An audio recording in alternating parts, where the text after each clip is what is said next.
I see top-heavy, smooth, suede prayers for lost love. Lost meanings, tears fallen over smooth curves, evaporated by reassurance. Onions stretch the meaning of language, changing and flowing like the ebbing of tides.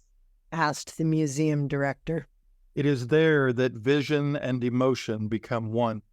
We were such good friends. These legs were a work of art, anchored to earth, but reaching to unseen, impossible heights. So many leather udders, pendulous, swollen with milk, too close for the thirsty to latch on.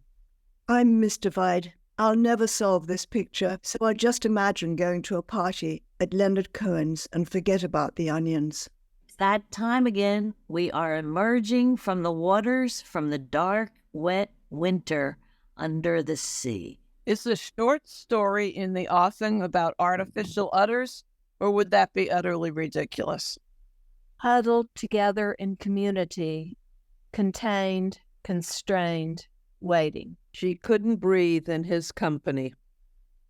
Lost in space, a perfect grayscale that only the highest eels can define. And jammed together into a brain-like swirl. He told me, you have a little brother now. Buy a little hope and head on down the road. This enormous bulge at the waist made moving a top-heavy experience, like a tightrope act in stiletto heels. And that's why Lauren Boebert has me hopeful. Like concrete balloons that contradict themselves by being, drowning and flying in the same breath. A voluptuous, sturdy presence in the unsure moments of wind.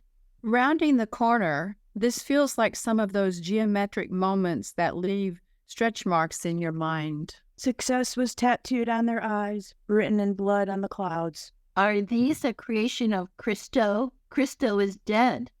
Are you kidding? Testicular inflatables? Oh my word, what on earth? As bird songs swirled through forest understory. Psychedelic mind, ever present.